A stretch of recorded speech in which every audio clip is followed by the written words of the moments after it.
Hey guys, what's up with you all? I'm sure you are doing great.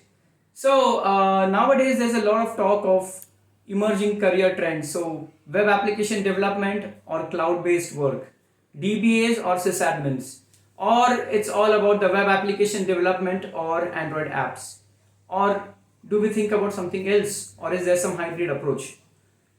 There's one thing very common that people tend to go with the trend. People tend to go with what's happening right now. But let me tell you, trends have an era, and languages and libraries and platforms are for eternity.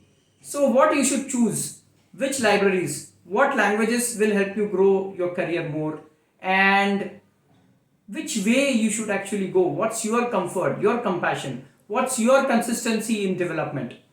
I'm going to talk about it all today. So join me at 6:30 Indian time and get the secret for unlocking the accelerated career growth for yourself. So I'm waiting for you. Click the link below and join in.